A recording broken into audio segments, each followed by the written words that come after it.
Where do we go from here?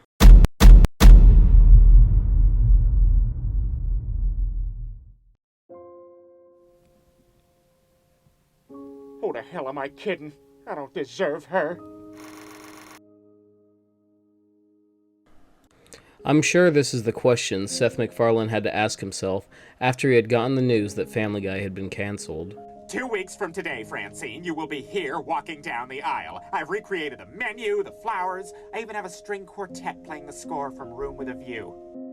Coming off of the heels of what at the time seemed like a failure due to low ratings, Seth MacFarlane would work on a new project, one that was more grounded and focused in its humor without the famous cutaways that Family Guy was known for. American Dad would originally be conceived as Family Guy's replacement, but when Family Guy ended up getting revived, it forced Seth MacFarlane to make sure American Dad was different and would stand out. Although most early episodes of American Dad Season 1 would be reminiscent of Family Guy, there is one episode that hits every beat out of the park and holds up extremely well to this day. This episode, of course, would be the first episode of the series, known simply as Pilot.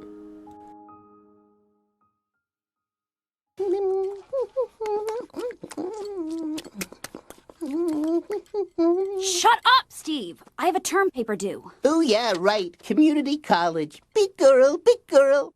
True to the title, the first episode of American Dad would be the pilot of the show. So, really quick, I will explain the definition of a pilot. A television pilot in the United Kingdom and the United States television is a standalone episode of television series that is used to sell a show to its television network or other distributor. A pilot is used as a testing ground to gauge whether a series will be successful, but a pilot is also a way to introduce the audience to the characters. And when it comes to character introductions, I would argue that American Dad's pilot is a masterclass from a writing stance on how it organically introduces us to the Smith family through just its dialogue. You know, we wouldn't have created that show if Family Guy hadn't been canceled. I didn't set out to create 2 animated shows and have them. I'm very much somebody who likes to work on one thing at a time, see it through to the finish, and then start on something else. It's February 6th, 2005, and you just finished watching Super Bowl 39. The New England Patriots have just defeated the Philadelphia Eagles. You're binged out on beer, chips, burgers, and nacho cheese. You're saying goodbye to about 2/3 of the guests in your house, and you have just left your TV running. You and your guests talk about the game as the TV continues to play a pilot of a new show that looks like Family Guy. You initially all talk over the show at first, but eventually one of you is paying attention and is beginning to laugh as your other friends pay attention as well, and before you know it, you're all engaged and engulfed within the stories of the plot and the characters before you. This is how I imagine a large percentage of the people saw the pilot episode of American Dad. Other than that, a lot of people got into the show through watching it on Adult Swim, TBS, or eventually Hulu. With that out of the way, now it's time to break down how this episode perfectly introduces us to its characters naturally through its dialogue. The episode begins immediately with the Smiths having breakfast, and Steve is chewing his food too loudly, leading to Haley to snap at Steve, saying that she has a midterm paper due. Steve dismisses Haley, snapping back at her saying "big girl" in a sarcastic way for going to a community college. During this argument, Haley remarks that Steve hasn't hit puberty yet. This scene immediately tells us that these two characters don't get along, and that there is a huge age difference between the two of them. Francine immediately shows up and breaks up the argument, saying that Steve only has one sister and to be nice to her. By doing this, we are told within the first minute of the show that these two are siblings, and that the mom is the mediator of the family, along with being the glue that keeps them together. What follows is Klaus commenting on how he is attracted to Francine, and how she rules with an iron fist. This shows us 4 pieces of information in one sentence. The first thing it shows us is that the fish is attracted to the mom of the house. The second thing it shows us is that the fish can talk. The third thing it shows us is that he states Francine's name for the first time, giving us a name to attach to the mother. And finally, it reiterates that Francine is the one who rules over the house. After a quick flirting session between Francine and Klaus, we get introduced to Roger and Stan as they walk into the kitchen. The two of them are arguing as they walk in, which quickly establishes that these two characters butt heads, just like we have seen with Steve and Haley. While they are arguing, we get confirmation that Roger is an alien, and we get a reason as to why he is there, because Roger says that Stan should be more grateful to Roger because he saved his life at Area 51. Stan quickly establishes some responsibility for his family by saying that if his superiors at the CIA found out that Roger was staying with them, they would all have their memories erased. This quickly establishes that Stan has a job at the CIA, and it shows the conflict of Roger staying with the Smiths. By doing this, it gives us a reason as to why these two characters bump heads, as Stan is indebted to Roger, but Roger is a huge risk for the Smith family, and he is told that he's not allowed to leave the house. After this, Roger ends up getting upset after finding out that Francine didn't pick up the pecan sandies he had asked for.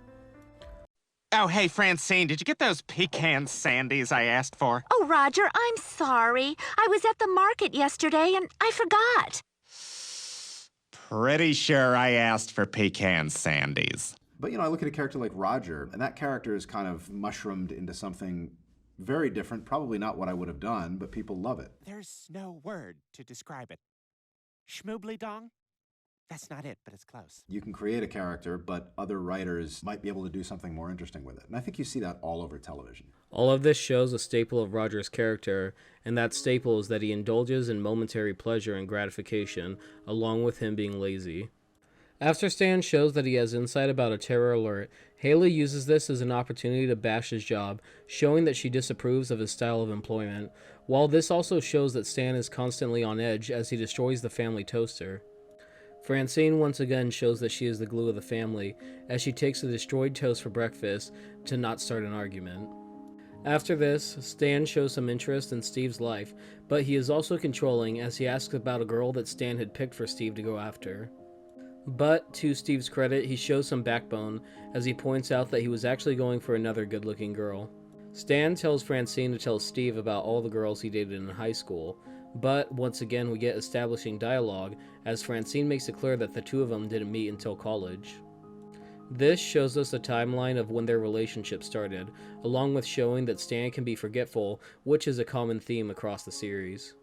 Stan shows confidence in Steve as he gives Francine a kiss, and as this happens, Klaus yells from his bowl for Francine to resist him, but Stan pours food in his bowl as he continues to kiss his wife. This action shows us that Stan is aware of Klaus's advancements, along with Klaus being jealous of Stan. After this, Haley points out that the girl named Lisa Silver is way out of Steve's league. And Roger says that Steve might have a shot if he doesn't wear his Shazam shirt. This is a good scene because it does show that the Smith family does look out for Steve. But it is cut off by a hilarious moment where Roger's chair breaks on him from his weight gain, and it's all due to his overindulgences. Don't bury him before he's dead. I think you got a shot, Steve, as long as you don't wear that Shazam shirt. Ah! Oh, don't everybody help at once. Francine decides to put Roger on a diet, and it shows us that Roger doesn't like change, as Francine's concern is reaffirmed in a hilarious shot once again of Roger breaking the family table with his weight.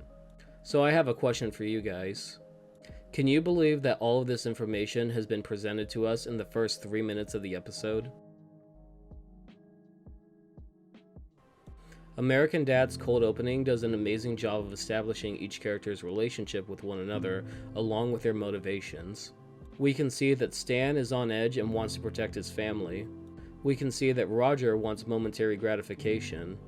We can see that Francine is just trying to keep her family together.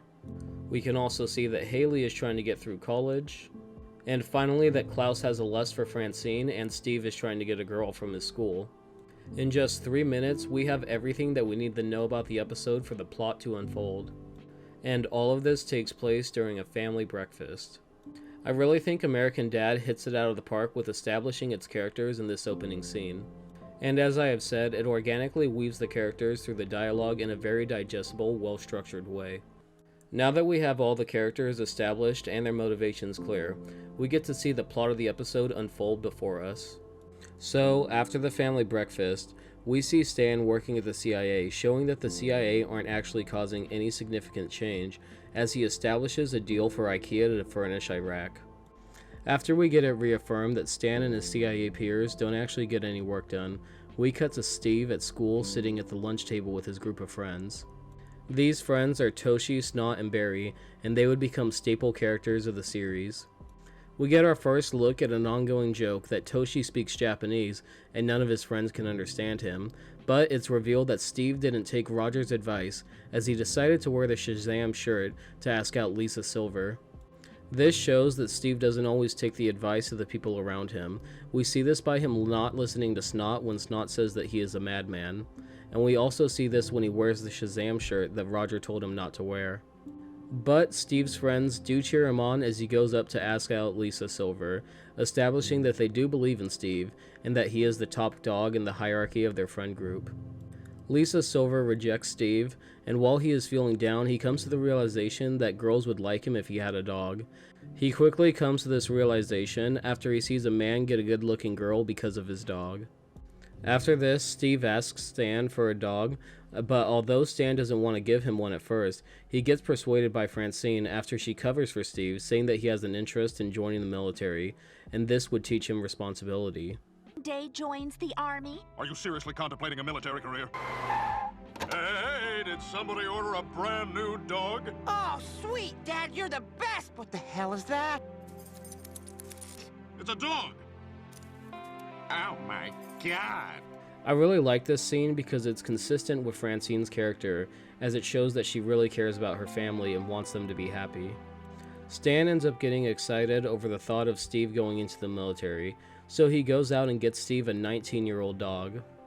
After this, a girl tells Steve that his dog is half dead, and Steve gets excited because a girl talked to him, so he heads over to the mall while we cut to Roger complaining about his diet. Once again though, Stan's paranoia kicks in.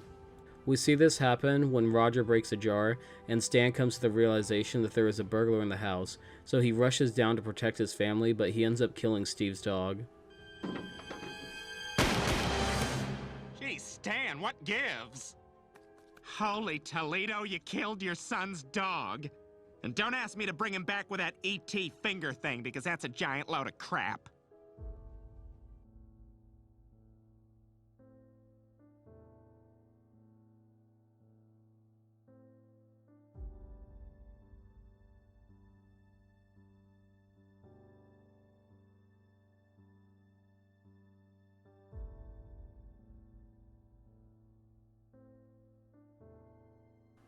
After the family buries the dog, we get an establishing story from Klaus, where we find out that he used to have a body before the CIA put his brain inside of a goldfish.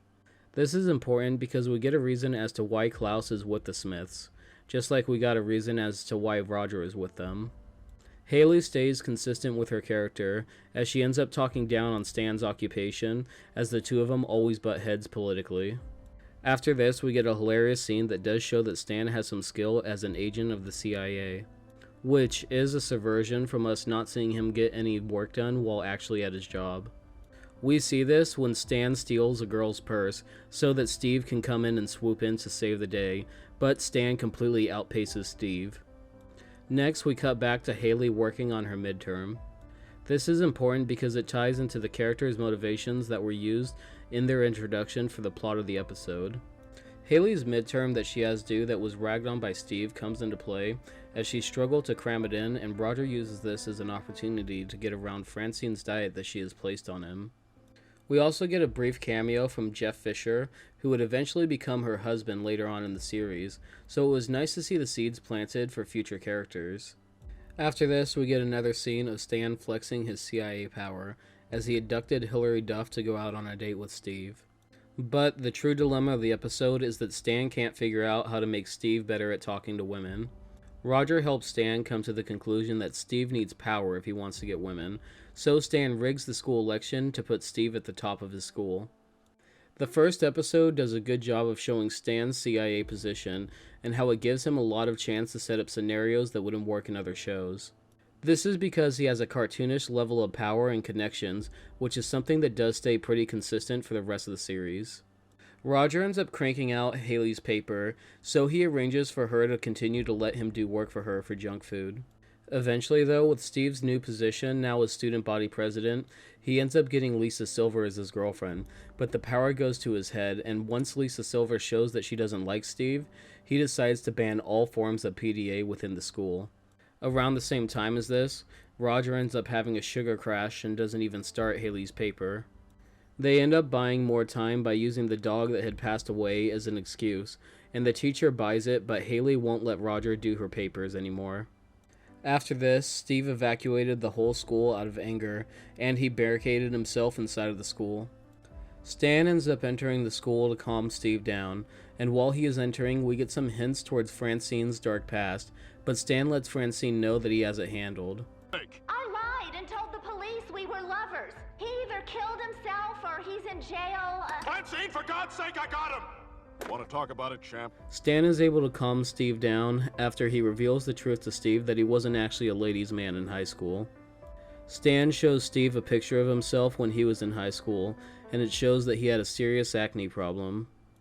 And I feel like this really helped Steve because it showed him that if things worked out for his dad, it'll work out for him too. The final scene ends with Steve still wishing that he was better with the ladies, which Roger sees as an opportunity to get his junk food fix. It also shows a possible hint towards their eventual iconic friendship. Like, what? Your voice work on Stan and Roger, there's such a, like these characters live. You guys, you've seen the show. I mean, Roger and Stan. I want to smell it. There's no show without this guy right here. So, thanks for letting everyone know that for the last 7 years, Matt and I have steered this ship in a way that you find agreeable. But it's your ship. He's being serious. He's being serious. He's dead serious. This is as serious as he gets. So, looking back, I feel like what really made this pilot great is what it accomplished coming off of the heels of Family Guy's cancellation.